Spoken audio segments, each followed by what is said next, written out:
10 మంది కుటుంబంలో ఉన్నామంటే 10 మందిలో ఒకడైనా ఇలా అలాంటి పరిస్థితి అనిపిస్తుంటాడు. అనుభవిస్తారు సార్. కానీ ఏమంటే అనుభవించి ఫ్యామిలీ అన్నాక గుట్టుగా బతకడం, పద్ధతిగా అన్ని సార్ట్ అవుట్ చేసుకోవడమే కదా మనకు ఉన్న రూల్స్ అండ్ రెగ్యులేషన్స్. చంపుకుంటున్నారు.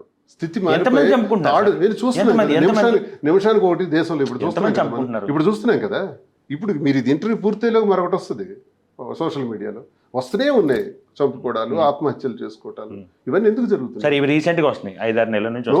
అవును, అప్పుడు వచ్చి ఇప్పుడు వస్తున్నాయి. ఇప్పుడు మీరు దీన్ని ఎక్కువ వాడుకుంటున్నారా? బాగా మీకు డిఫెండ్ చేసుకోవడానికి ఇలాంటి న్యూస్ వాడుకుంటున్నాను. అక్కడికి నేను డిఫెండ్ చేసుకోవాల్సిన అవసరం నాకు లేదు. ఎవరినో కన్విన్స్ చేయవలసిన అవసరం లేదు. తిట్టేవాడికి సమాధానం చెప్పవలసిన కర్మ కూడా నాకు లేదు. అది నా ఇష్టం, నా లైఫ్.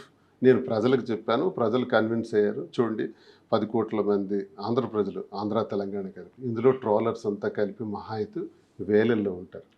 ఈ 10 కోట్లు ఎక్కడ, ఈ వేలు ఎక్కడ, వీళ్ళు పట్టించుకోవాల్సిన అవసరం ఏంటి? వీళ్ళు ఎవడైనా మనకు చూస్తారా? లేకపోతే మన కష్టాలు చూస్తారా? నాకు నేనే చూసుకోవాలి, మా కుటుంబాలు నేనే చూసుకోవాలి తప్ప ఎవడు మాకు చూసేవాడు ఉండడు. మా లైఫ్ మాది, మా నిర్ణయం మాది. ఎవడేటి అనుకుంటే మాకు ఇంటర్వ్యూతో సంబంధం. ఒక మాట సార్, ఇప్పుడు మీ ఎక్స్పీరియన్స్ మీకు ఉంది కదా, నేనేమంటున్నానంటే ఇప్పుడు ఒక మాట అన్నాను, ఇలా చూసి ఇంకా మిగతా వాళ్ళు కూడా ఎలానే చేయమని మీరు అంటున్నారు. అలా అన్నారు కదా, చేయకూడదు కూడా. నేను చెప్పను. నో, మీరు చేయకూడదు కూడా. చేయకూడదు కూడా. ఇది తప్పదు. అలాంటి సిచ్యువేషన్ తప్పే కాబట్టి ఓకే, చేసింది తప్పే అంటున్నారు కదా. తప్పని పరిస్థితుల్లో మేము చేసాం. నేనేమంటున్నానంటే ఇలాంటి ఇష్యూస్ మేము తీసుకునే నిర్ణయంలో ఎవరిని బాధించకుండా కూడా చూసుకుంటున్నాం. అది గమనించాలి. ఎవ్వరికి ఇబ్బందులు లేకుండా చూసుకుంటున్నాం. ఆర్థిక ఇబ్బందులు మా 2 కుటుంబాల సైడ్ కూడా లేకుండా చూసుకుంటున్నాం. చదువులు కానీ, ఆర్థిక ఇబ్బందులు కానీ, వివాహాలు కానీ, అవన్నీ ఏర్పాట్లు చేస్తున్నాం. చేస్తూ ఒక పెయిన్ తీసుకుని నిలబడుతున్నాం. వదిలేట్లా. చాలామంది వదిలేస్తారు. మాకెందుకని పడేసిన వాళ్ళు ఉన్నారు, విడిచిపెట్టేసిన వాళ్ళు, కూతుర్లు వదిలేసిన ఉన్నారు, కొడుకులు వదిలేసిన ఉన్నారు, భార్యను వదిలేసిన ఉన్నారు, ఆమె అడుగు తింటున్న చూడని వాళ్ళు ఉన్నారు. మేము పని చేయట్లా. ఎవ్రీ మినిట్ మేము పార్టిసిపేట్ చేస్తున్నాం, బాధ్యతలు తీసుకుంటాం. ఇది మా తీరు.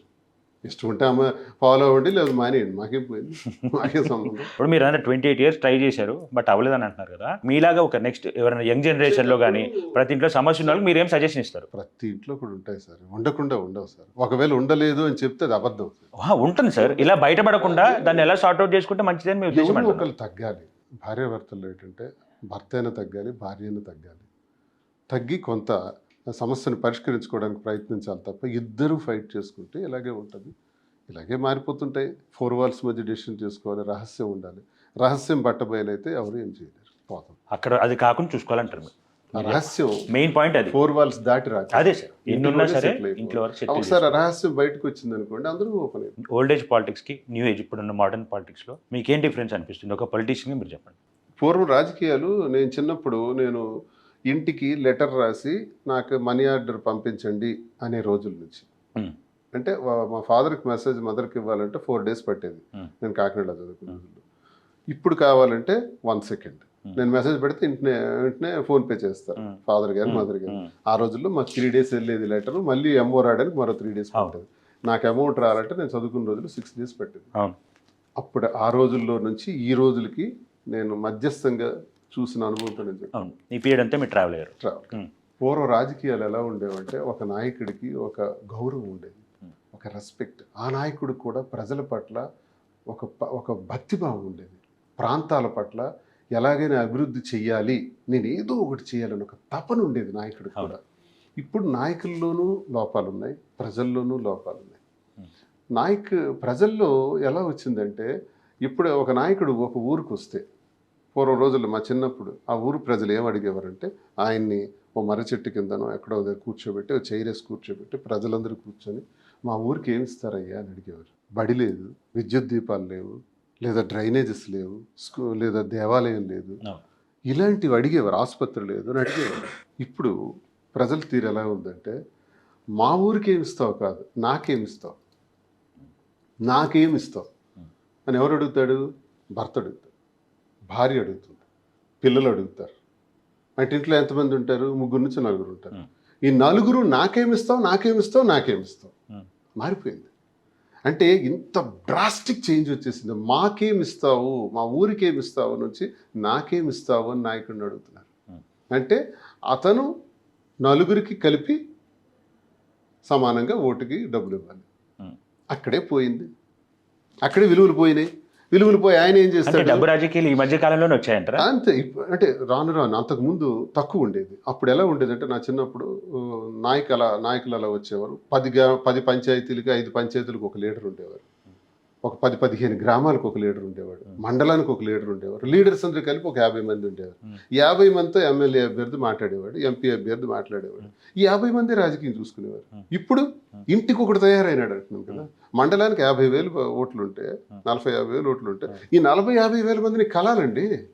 పూర్వం కలవాల్సిన అవసరం లేదండి. వాళ్ళందరి తరఫున 50 మందిని కలిస్తే చాలు. ఇప్పుడు కష్టం ఎక్కువైపోయింది నాయకుడికి. అప్పుడు అది ఇప్పుడు ఫేస్ టు ఫేస్ కలాలా, పర్సన్ టు పర్సన్ కలాలా. కలిసే దానిలో పర్సన్ టు పర్సన్ డీల్ చేయాలా, పర్సన్ టు పర్సన్ మనం వాళ్ళకి కన్విన్స్ చేయాలా, పర్సన్ టు పర్సన్ అడ్జస్ట్ చేయాలి వాళ్ళకి అన్నిని.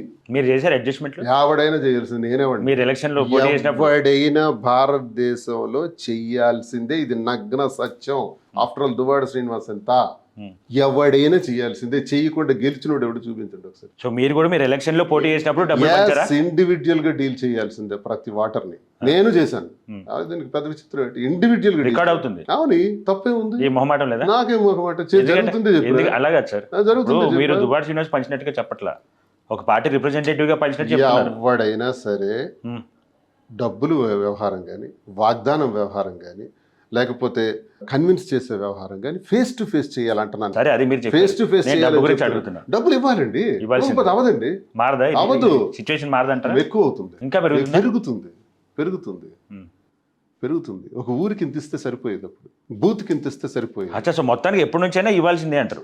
అప్పుడు ఇవ్వాల్సింది, ఇప్పుడు ఇవ్వాల్సింది. బూత్కి ఇచ్చేవాళ్ళం, బూత్ ఎక్స్పెన్సెస్ అని. అవునవును, అదే 2,000-3,000 ఇచ్చేవాళ్ళు. లేదా విలేజ్ ఎక్స్పెన్సెస్ అని ఇచ్చేవాళ్ళు. వాళ్ళు ఏదో గుడో బడే కట్టుకునేవారు. ఇప్పుడు అలా లేదు, పర్సన్ టు పర్సన్ ఇవ్వాలి.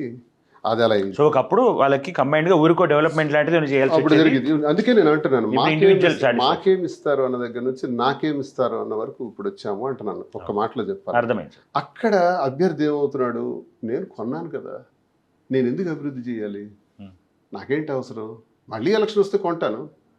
దేశంలో పరిస్థితి చెప్తున్నా, ఇదే దువ్వాడ శ్రీనివాస్ గురించి జనరల్ గా చెప్తాను. అవునండి, నాకేం పోయింది అన్నట్టు. బాధ్యత లేదు లీడర్కి. గతంలో లీడర్కి బాధ్యత ఉంది. ఎందుకు బాధ్యత ఉందో తెలుసు, ఆయన ఒక 50 మందితోనే మాట్లాడాడు. పాపం విలేజ్ కూడా అల్లా, ఆ మండలం మొత్తం ఈయన ఓట్లు వేశారు, గెలిపించారు. ఆ విలేజ్కి ఏదో నేను చేయాలి, రోడ్లు కనెక్టివిటీ చేయాలి, ఆ చెరువులు బాగు చేయాలి, ఆ స్కూళ్ళు ఇవ్వాలి, విద్యుత్ దీపాలు ఇవ్వాలి అని తపన పడేవాడు లీడర్. ఇప్పుడు లీడర్కి అవకాశం లేదు. ఇది ఇద్దరి మధ్య ప్రాబ్లం ఉంది. లీడర్ది తప్పు ఉంది, ప్రజలు ఇచ్చే ట్రీట్మెంట్లో కూడా తప్పు ఉంది. ఈ రెండు కూడా మారాలి. మారితేనే ఈ వ్యవస్థలో ఇది లేదో చాలా ప్రమాదకరంగా ఏదో క్యాన్సర్గా మారిపోతుంది సమాజంలో.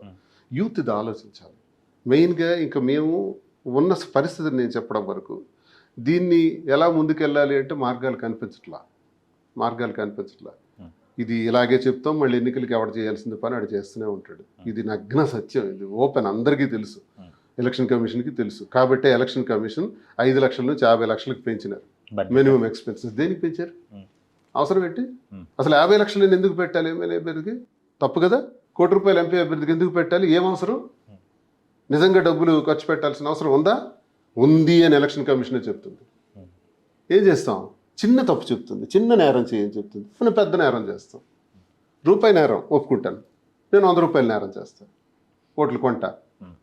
ఇలా వస్తుంది రాజకీయం. సో పార్టీలు కూడా ఎలా తయారైనాయంటే, మాకేమిస్తావు అని ఆవిడ అడగట్లేదురా, నాకేమిస్తావు అని అడుగుతున్నాడు. కాబట్టి ఈడికి ఒక స్కీమ్ ఇచ్చేద్దాం, అతడికి ఒక స్కీమ్ ఇచ్చేద్దాం, ఆమెకు ఒక స్కీమ్ ఇచ్చేద్దాం, ఇంట్లో నలుగురు ఉంటే నలుగురు స్కీములు ఇచ్చేద్దాం. దుస్థితికి దిగజారిపోతున్నాయి ఈ దేశంలో పార్టీస్, ఏ పార్టీ అయినా. అందుకే గ్రామాల అభివృద్ధి, ప్రాంతాల అభివృద్ధి కుంటుపడిపోతుంది. సో సంక్షేమాలు చూపించి డెవలప్మెంట్ ఆపేస్తున్నారు. ఏ సంక్షేమం ఇవ్వకపోతే ఓటేరు కదా. ఎమ్మెల్యేకి ఎలాగైతే అడిగారో పార్టీకి అడుగుతారు, అధిష్టానాన్ని అడుగుతారు. అధిష్టానం ఏం చేస్తుంది? ఓహ్, చాల్లో ఉన్నాను, నా కొడుకు చూడట్లేదు, నాకు పెన్షన్ కావాలి, ఒక ముసలమ్మకి ఇద్దాం, కొడుకు ఉంటాడు, నాకు చదువుకోవాలి, నాకు ఫీజు కట్టాలి, ఓకే ఈ కుర్రాడికి ఇద్దాం, అన్నున్నాడు చదువుతున్నాడు అతనికి ఇద్దాం. తండ్రి ఏమంటాడు, నాకు పెన్షన్ కావాలి, 50 సంవత్సరాలు దాటిన తర్వాత పెన్షన్ కావాలి, తండ్రికి ఇద్దాం, పొలంకి ఇద్దాం. ఇలా ఇవన్నీ కలిపి ఎంత అవుతుంది? ప్రతి కుటుంబానికి 1,00,000, 2 లక్షలు 5 సంవత్సరాలు ఇవ్వాల్సి వస్తుంది. ఇలాంటి పథకాలనే తెచ్చింది ఎక్కువ వైఎస్ఆర్సీపీ. నో, ఇది ఎప్పుడూ ఉందండి. ఇది ఎక్కడ లేదు చెప్పండి. యుఎస్లో ఇలాంటి చాలా పథకాలను యుఎస్లో ఉంది, యూకేలో ఉంది, భారతదేశంలో ఉంది, ప్రపంచంలోనే ఉంది. ఎక్కడ లేదు చెప్పండి. Hmm. తీరు వైసీపీ చేసిన దానిలో తప్పే ఉంది అసలు నేను అడుగుతున్నా. వైసీపీ ఒక ఎకనామిక్స్ చేసింది. నా దగ్గర ఒక 100 రూపాయలు ఉంటే మీరు వైసీపీ నుంచి అర్థం చేసుకుంది అదే. Hmm. జ్ఞానం లేక ఎవడో కొన్ని ఛానల్స్ వాళ్ళు మాట్లాడతారు. ప్రభుత్వం దగ్గర 100 రూపాయలు ఉంది. 100 రూపాయలు ప్రభుత్వం ఏం చేసిందంటే 10 రూపాయలు 10 రూపాయలు 10 రూపాయలు పంచిపెట్టింది. స్కీమ్ ద్వారా Okay. మీకు ఒక బాధ్యతను చెప్తూ మీకు ఒక లబ్ధిదారుడిగా మీకు మళ్ళీ గుర్తిస్తూ మీకు ఇచ్చింది. మీరు ఆ 10 రూపాయలు ఏం చేశారు? ఒక వస్తువును తయారు చేశారు, ఒక కిరాణా షాప్ పెట్టారు, లేకపోతే బజార్లోకి వెళ్ళి ఒక వస్తువు కొన్నారు. దానివల్ల ఏమైంది? ఈ 10 రూపాయలు ఖర్చు పెట్టడం వల్ల ట్యాక్స్ పే చేశారు. Hmm. ఇప్పుడు నా దగ్గర 100 రూపాయలు ఉంటే నేను ట్యాక్స్ కట్టట్లేదు, ఏం లేదు, నా దగ్గర ఉంది. ఆ 100 రూపాయలు 10 మందికి పంచితే 10 మంది ఇన్కమ్ ట్యాక్స్ కట్టారు, జిఎస్టీ కట్టారు. Hmm. అప్పుడు గవర్నమెంట్ రెవెన్యూ పికప్ అవుతుందా లేదా? అవును. రొటేషన్లోకి వస్తుందా లేదా? అవును. అప్పుడు సామాన్యుడికి ఒక కిరాణా షాప్ పెట్టుకోవడానికో, ఒక చిన్న చిన్న దుకాణాలు పెట్టుకోవడానికో, ఏదో ఒక రకంగా కోళ్ళు పెంచుకోవడానికో, పశువులు పెంచుకోవడానికో, ఏదో ఒకటి చేయడానికి ఒక ఆసరా దొరికింది కదా. Hmm. ఆయన ఒక ఎకనామిక్స్, ఒక కౌటిల్యుల ఎకనామిక్స్ అర్థశాస్త్రంలో ఒక పెను మార్పులు తీసుకొచ్చాడు ఆయన. Hmm. పెను మార్పులు తీసుకొచ్చి